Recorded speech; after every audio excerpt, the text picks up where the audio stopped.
देवताओं ने कहा, सर्वेश, एक मनुष्य आपके लिए तपस्या में निरत है। प्रभु, वह व्यक्ति जो कुछ क्या चाहता है उसे आप देख क्यों नहीं देते? नंदीश्वर जी कहते हैं, मुने, यूं कहकर देवताओं ने अनेक प्रकार से उनकी स्तुति की।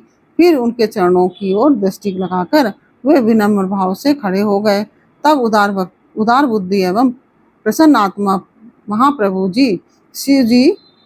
शिव जी उस वचन को सुनकर ठठाकर हंस पड़े और देवताओं से इस प्रकार बोले, ओम नमः शिवाय। कैसे हैं आप लोग? ईश्वर कृपा से आप सब अच्छे होंगे। ईश्वर सब पे कृपा बनाए रखे, सबका कल्याण करे। आज मैं बताने जा रही हूँ शिव महापुराण के सतरुद्र संहिता अध्याय नंबर 39। किराता अवतार के प्रसंग में मूक नामक दैत्य का सुपर रूप धारण करके अर्जुन के पास आना, शिव जी का किरात वेश में प्रकट होना और अर्जुन का तथा किरात वेशधारी शिव द्वारा उस दैत्य का वध।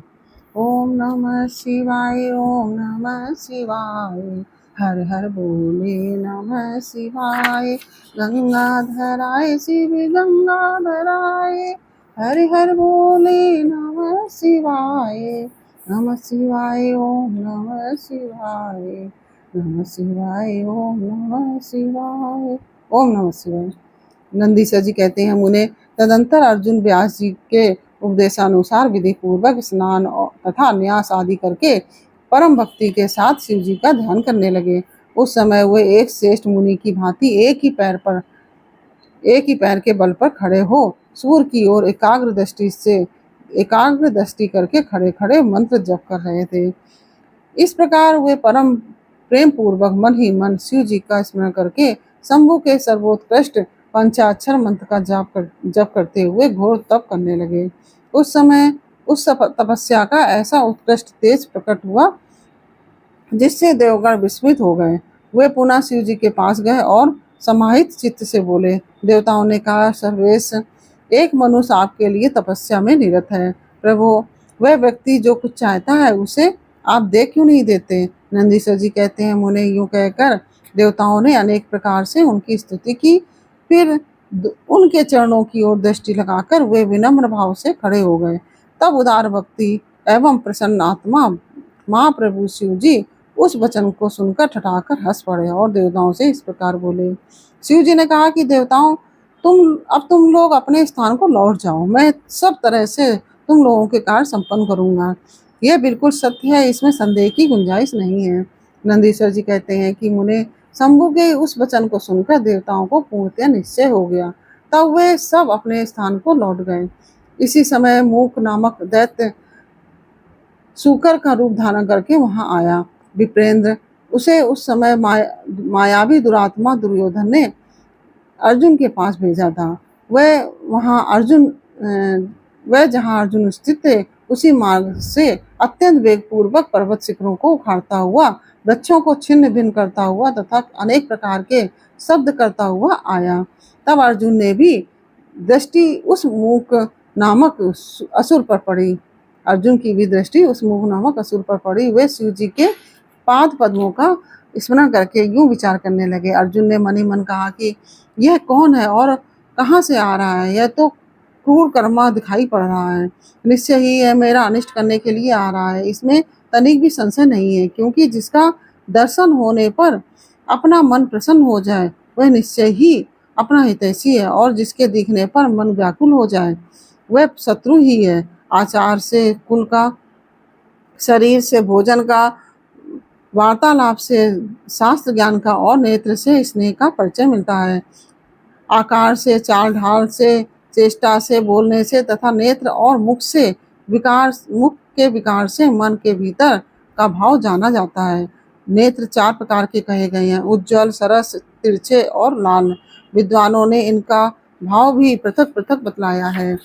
नेत्र मित्र का संयोग होने पर उज्ज्वल पुत्र दर्शन के समय सरस, कामनी के प्राप्त होने पर वक्र और शत्रु के दिख जाने पर लाल हो जाते हैं।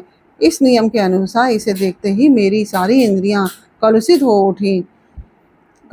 उठी हैं। अतः यह निसंदेह शत्रु ही है और मार डालने योग है। इधर मेरे लिए गुरु जी की आज्ञा भी ऐसी ही है कि राजन, जो तुम्हें कष्ट देने के लिए उद्यत हो तुम उसे तुम बिना किसी प्रकार का विचार किए अवश्य मार डालना। तथा मैंने इसीलिए आयुध भी तो धारण कर रखा है। यूं विचार कर अर्जुन बाण का संधान करके वहीं डटकर खड़े हो गए। इसी बीच भक्तवत्सल भगवान शंकर अर्जुन की रक्षा, उनकी भक्ति की परीक्षा और उस दैत्य का नाश करने के लिए शीघ्र ही वहां आ पहुंचे। उस समय उनके साथ गणों का यूथ भी था और वे महान अद्भुत सुशिक्षित भील का रूप धारण किए हुए थे। उनकी कांच बंधी थी और उन्होंने वस्त्र खंडों से ईशान ध्वज बांध रखा था। उनके शरीर पर श्वेत धारियां चमक रही थी। पीठ पर बाणों से भरा हुआ तरकस बंधा हुआ था और वे स्वयं धनुष बाण धारण किए हुए थे। उनका गण यूथ भी वैसी ही साज सज्जा से युक्त था। इस प्रकार शिव भीलराज बने हुए थे। वे सेनाध्यक्ष होकर तरह तरह के शब्द करते हुए आगे बढ़े। इतने में सुअर की गुर्राहट का शब्द दसों दिशाओं में गूंज उठा। उस शब्द से पर्वत आदि सभी जड़ पदार्थ झन्ना उठे। तब उस वनेचर के शब्द से घबराकर अर्जुन सोचने लगे, अहो, क्या ये भगवान शिव तो नहीं है जो यहाँ शुभ करने के लिए पधारे हैं? क्योंकि मैंने पहले से ही ऐसा सुन रखा है कि पुनः श्री कृष्ण और व्यास जी ने भी ऐसा ही कहा है तथा देवताओं ने भी बारंबार स्मरण करके ऐसी ही घोषणा की है कि शिव जी कल्याणकर्ता और सुखदाता हैं। वे मुक्ति प्रदान करने के कारण मुक्तिदाता कहे जाते हैं। उनका नाम स्मरण करने से मनुष्यों का निश्चय ही कल्याण होता है। जो लोग सर्वभाव से उनका भजन करते हैं उन्हें स्वप्न में भी दुख का दर्शन नहीं होता। यदि कदाचित कुछ दुख आ ही जाता है तो उसे कर्म जनित पर समझना चाहिए। सो भी बहुत सी आशंका होने पर भी थोड़ा होता है अथवा उसे विशेष रूप से प्रारब्ध का ही दोष मानना चाहिए। अथवा कभी कभी भगवान शंकर अपनी इच्छा से थोड़ा या अधिक दुख भुगताकर फिर निसंदेह उसे दूर कर देते हैं। वे विष को अमृत और अमृत को विष बना देते हैं। यूं जैसी उनकी इच्छा होती है वैसा ही वे करते हैं। भला उन समर्थ को भला कौन मना कर सकता है? अन्य प्राचीन भक्तों की भी ऐसी ही धारणा थी। अतः भावी भक्तों को सदा इसी विचार पर अपने मन को स्थिर रखना चाहिए। लक्ष्मी रहे अथवा चली जाए, मृत्यु आंखों सामने ही क्यों ना उपस्थित हो जाए, लोग निंदा करें अथवा प्रशंसा, परंतु शिव भक्ति से दुखों का विनाश होता ही है। शंकर अपने भक्तों को चाहे वे पापी हो या पुण्यात्मा सदा सुख देते हैं। यदि कभी वे परीक्षा के लिए भक्त को कष्ट में डाल देते हैं तो अंत में दयालु स्वभाव होने के कारण वे ही उसके सुखदाता भी होते हैं। फिर तो वह भक्त उसी प्रकार निर्मल हो जाता है जैसे आग में तपाया हुआ सोना शुद्ध हो जाता है। इसी तरह की बातें मैंने पहले भी मुनियों के मुख से सुन रखी है। अतः मैं शिव जी का भजन करके उसी से उत्तम सुख प्राप्त करूंगा। अर्जुन यूं विचार कर ही रहे थे कि तब तक बाण का लक्ष्य भूत वह सुअर वहां आ पहुंचा। उधर शिव जी भी उस सुअर के पीछे लगे हुए दिख पड़े। उस समय उन दोनों के मध्य में वह सुअर अद्भुत शिखर सा दिख रहा था। उसकी बड़ी महिमा भी कही गई है। तब भक्तवत्सल भगवान शंकर अर्जुन की रक्षा के लिए बड़े वेग से आगे बढ़े। इसी समय उन दोनों ने उस सूकर पर बाण चलाया और शिव जी के बाण का लक्ष्य उसका पुच्छ भाग था और अर्जुन ने उसके मुख को अपना निशाना बनाया था। शिव जी का बाण उसके पुच्छ भाग से प्रवेश करके मुख के रास्ते से निकल गया और शीघ्र ही भूमि में विलीन हो गया तथा अर्जुन का बाण उसके पिछले भाग से निकलकर बगल में ही गिर पड़ा। तब वह सूकर रूपधारी दैत्य उसी क्षण मरकर भूतल पर गिर पड़ा। उस समय देवताओं को महान हर्ष प्राप्त हुआ। उन्होंने पहले तो जय जयकार करते हुए पुष्पों की वृष्टि की, फिर वे बारंबार नमस्कार करके स्तुति करने लगे। उस समय उन दोनों ने दैत्य के उस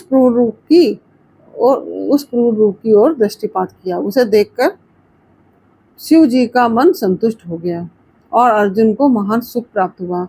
तत्पश्चात अर्जुन मन ही मन विशेष रूप से सुख का अनुभव करते हुए कहने लगे, अहो, यह श्रेष्ठ दैत्य परम अद्भुत रूप धारण करके मुझे मारने के लिए आया था, परंतु शिव जी ने ही मेरी रक्षा की है। निसंदेह उन परमेश्वर ने ही आज इसे मारने के लिए मेरी बुद्धि को प्रेरित किया है। ऐसा विचार कर अर्जुन ने शिव नाम संकीर्तन किया और फिर बारंबार उनके चरणों में प्रणाम करके उनकी स्तुति की। इस प्रकार से यह अध्याय पूर्ण हुआ। यह अध्याय आपको कैसा लगा ये मुझे कमेंट बॉक्स में अवश्य बताइए। अच्छा लगा हो तो वीडियो को लाइक शेयर अवश्य कीजिए और कमेंट में ओम नमः शिवाय अवश्य लिखिए। फिर मिलते हैं आपसे अगले अध्याय के साथ अगले वीडियो में। तब तक के लिए ओम नमः शिवाय। राधे राधे।